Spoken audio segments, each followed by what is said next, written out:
vous savez, hein, on dit les FEMUA se suivent, mais ne se ressemblent pas. Donc à chaque FEMUA sa pression.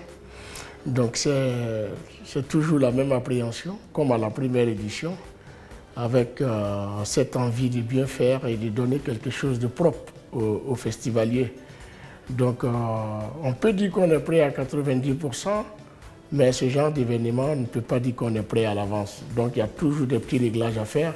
On attend toujours de voir s'il n'y a pas quelque chose qui bouge un peu. Donc on est dans cette permanente pression-là, mais ça va.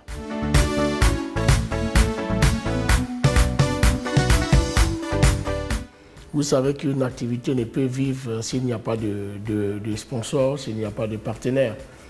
Donc à nos débuts, c'était vraiment pas évident parce que les gens n'avaient pas vraiment cerné la vision que nous avions. Les gens n'avaient pas vu les objectifs que nous voulions atteindre à travers ce festival que nous venons d'initier. Et cela a mis du temps pour avoir des partenaires. Et voilà, nous on a cru, comme on le fait toujours, on a su croire dans notre activité. Et puis au fil du temps, les partenaires sont venus. Et puis aujourd'hui, voilà, on a une pléiade de partenaires qui nous accompagnent. On dit qu'on imaginait atteindre ce niveau du FEMUA, ça sera quand même être prétentieux. Parce que déjà penser à être à ce niveau, peut-être nous aura effrayés. Les choses vont pas à pas. On savait qu'on voulait faire quelque chose de grand, mais on ne pouvait pas imaginer que 12 ans après, ce truc serait à ce niveau. C'est vrai qu'on voulait aller loin avec le FEMUA, mais 12 ans après être à ce niveau, c'est quelque chose qui n'était pas vraiment attendu. Mais bon, comme on le dit, à force de faire les choses, on a vu que c'était un événement qui intéressait tout le monde et surtout qui était au service des populations. Et ça nous a aidé à gravir des échelons.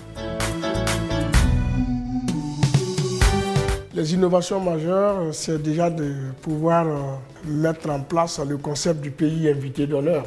Voilà.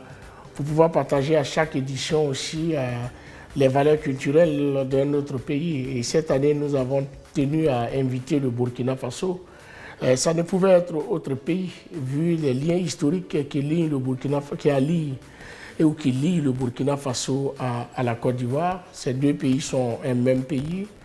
Et il était important de mettre cela. Vous avez vu que politiquement, a été mis en place les traités d'amitié et de coopération entre le Burkina et la Côte d'Ivoire. On s'est dit que culturellement, ça pouvait se faire aussi. Et dans le concept du FEMUA, on a tenu à faire du Burkina Faso le premier pays invité d'honneur. Donc, qui aura sa journée, qui aura la journée du Burkina, la nuit du Burkina, qui nous fait l'honneur de faire venir 3 à 4 membres de son gouvernement pour être à cette édition. Donc ça va être quelque chose de beau, c'est une très grosse innovation. Et la deuxième innovation, c'est cette scène-là au sein de l'INJS qui va permettre à des artistes de s'exprimer tout au long de la semaine. On ne va pas attendre seulement que vendredi pour faire les grands concerts, mais il y aura aussi une scène qui va permettre à tous les artistes débutants de faire des concerts, c'est-à-dire il y aura quelques playbacks et il y aura aussi certains qui vont jouer en live. Et ça va se faire dans le village FEMUA que nous allons construire avec un partenaire, notre partenaire, la Solibra, au sein de l'INJS.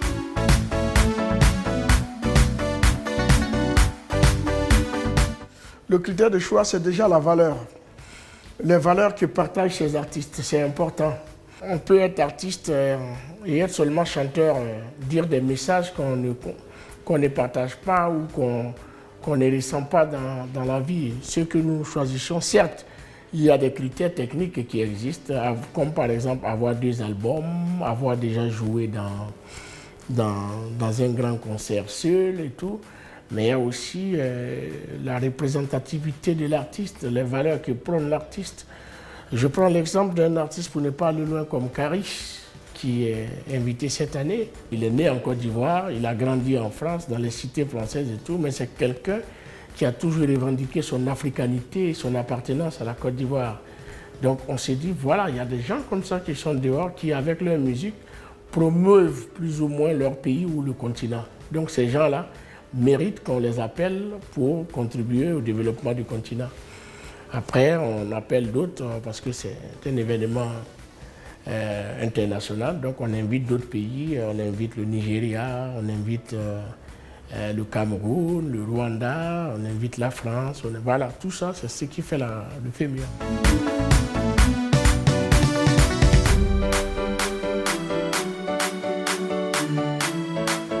Ben, disons que quand on était tout jeune, Yodé me parlait toujours de Bayekou Bassi, sans que nous ne sachions qu'un jour, nous allions mener une action sociale. Mais ça n'a rien à voir avec mes liens avec Yodé ou avec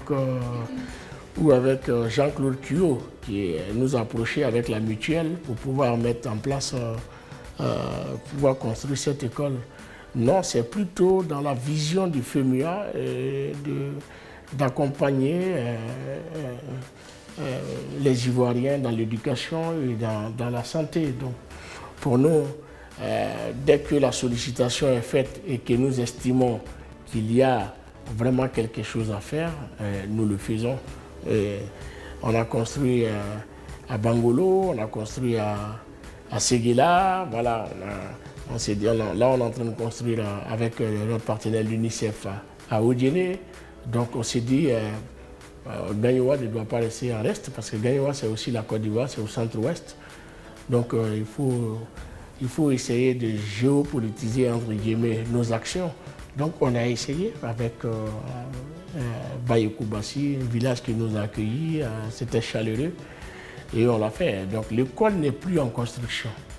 L'école est terminée, l'école attend son inauguration qui va se faire le 28 avril, c'est-à-dire dans un peu plus d'une semaine.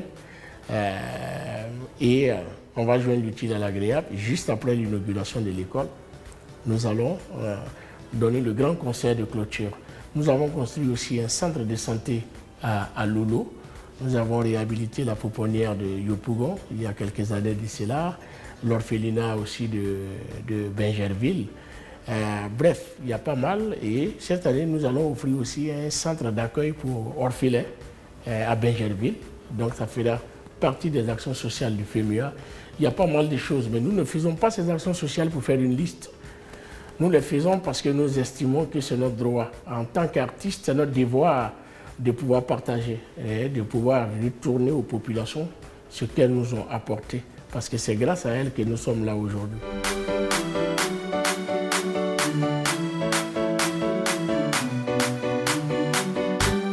Aujourd'hui, 12 ans après, ce n'est plus le même regard que les gens ont sur Anoumambo. Tout le monde parle d'Anoumambo, même ceux qui ne connaissent pas, que ce soit en Europe, aux États-Unis, un peu partout, on parle d'Anoumambo. Donc ça déjà, c'est un pari gagné. Après, au niveau des actions sociales, je crois qu'aujourd'hui, Anoumambo n'est pas en reste, parce qu'Anoumambo bénéficie aussi des actions sociales que Magic System mène. Et cette année, nous avons pour marraine Dominique Ouattara, et nous avons vu tout le travail qu'elle est en train de mettre en place pour faire plaisir à ces populations d'Anoumambo là. Et ça, c'est un bonheur pour nous. Donc, c'était l'objectif.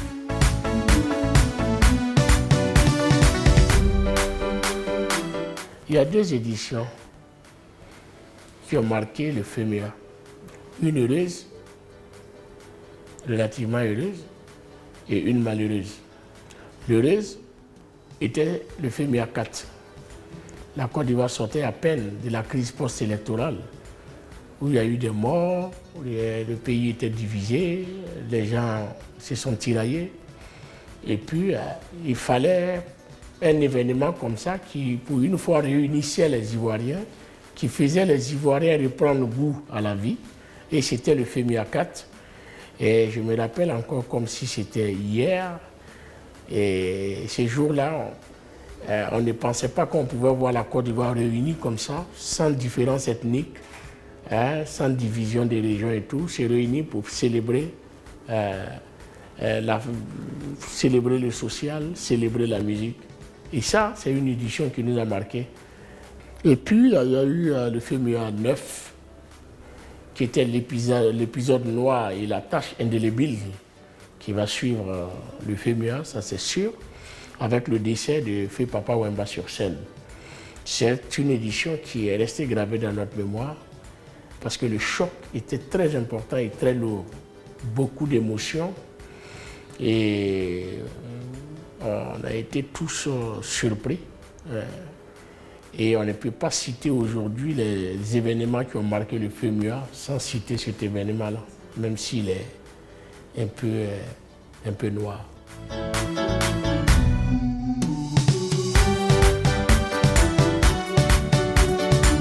La presse vous dira que Assalfo je ne suis pas adepte au bilan, voilà, parce qu'on a tellement envie de faire devant qu'on n'est pas pressé de faire un bilan tout de suite.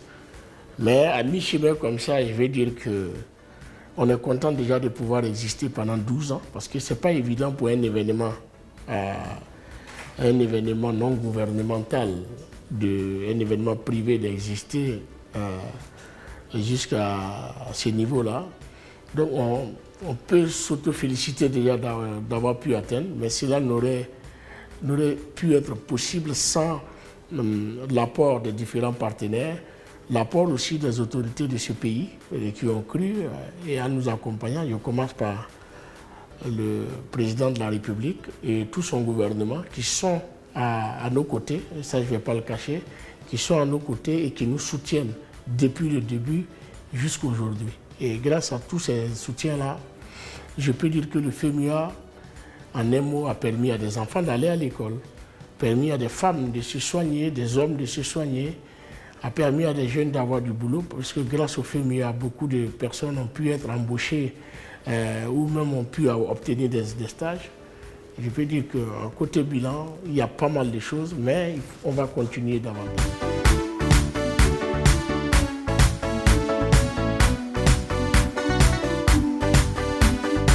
Si j'ai un conseil à donner à tous ces jeunes artistes, pas seulement aux artistes, hein, à tout le monde, tous ceux qui sont dans leur corps de métier, j'aimerais leur dire que dans la vie, il faut s'armer de certaines valeurs pour pouvoir avancer. On ne peut pas se lever tout d'un coup pour dire « je veux devenir riche » si on n'a pas de valeurs. On ne peut pas se lever un coup pour dire « je veux réussir ». Parce qu'il y a une nuance entre « je veux réussir » et « je vais réussir ».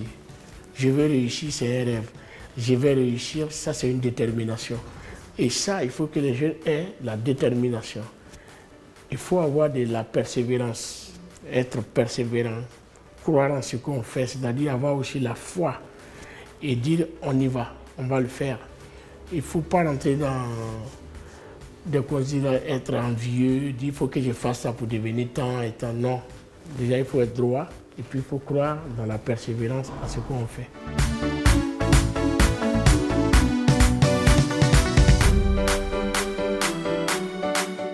Pour une vie de famille réussie, mon conseil, je me demande si j'aurais eu une vie de famille réussie si je n'avais pas une bonne épouse. On ne peut pas réussir une bonne vie de famille si on n'a pas une bonne épouse qui peut donner une bonne éducation à ses enfants, qui peut donner des conseils ou qui peut être compréhensif. Et c'est en cela que ma femme joue un rôle important auprès de moi. Et je crois que la réussite de ma vie familiale dépend à 90% de ma femme. Voilà.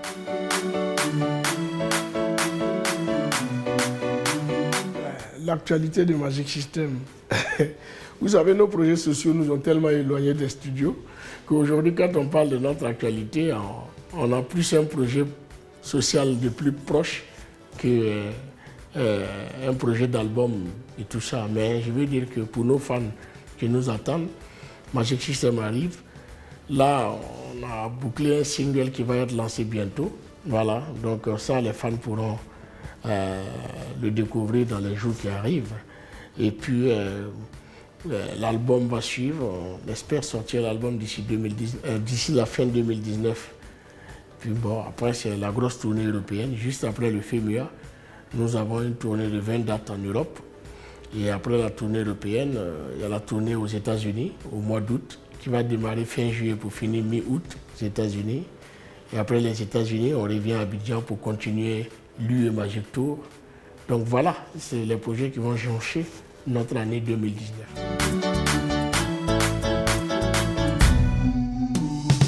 Bon, pour se pérenniser, vous savez, c'est très lourd pour mettre en place un projet comme l'UE Magic Tour. Il a fallu la foi de l'Union européenne pour pouvoir nous permettre de mettre cela en place. Mais en âme et conscience, je crois que c'est des projets qui doivent se répéter, même si ce n'est pas avec Magic System, pour que cela puisse créer la cohésion entre les populations et d'abord les artistes, et puis aussi cette nouvelle approche de l'Europe vers le continent africain. On va parler de l'environnement, on va parler de la parité du genre, on va parler... Donc c'est vraiment une tournée qui vient à point nommé, et je remercie par votre caméra l'Union européenne d'avoir eu cette pensée, d'avoir cru en la culture pour pouvoir faire passer ces messages-là. D'avoir une institution de la trempe de l'Union européenne, croire en nous et croire en la culture pour passer ces messages, c'est vraiment quelque chose de bien. Quant à pérenniser ça, je ne sais pas, mais l'avenir nous en dira. Le dernier message, je reviens toujours aux fans. C'est aux fans que moi j'adresse. Et comme je sais que généralement, tous les fans du Magic System sont les fans d'AbidjanShow.com, je vais dire là que c'est à eux que je m'adresse. Donc, c'est un message à tous ceux-là pour leur dire merci d'abord pour le soutien qu'ils ont pu apporter au groupe Magic System jusqu'à aujourd'hui. Et puis leur dire aussi qu'il est important dans la vie de croire en soi. Parce qu'à nos fans, c'est généralement les messages que nous partageons ensemble. Il faut croire en soi, il faut être persévérant, il faut avoir de la détermination. Aux fans d'AbidjanShow.com, restez connectés parce que toutes les vraies informations viendront là et vous aurez toutes les exclusivités de Magic System sur AbidjanShow.com.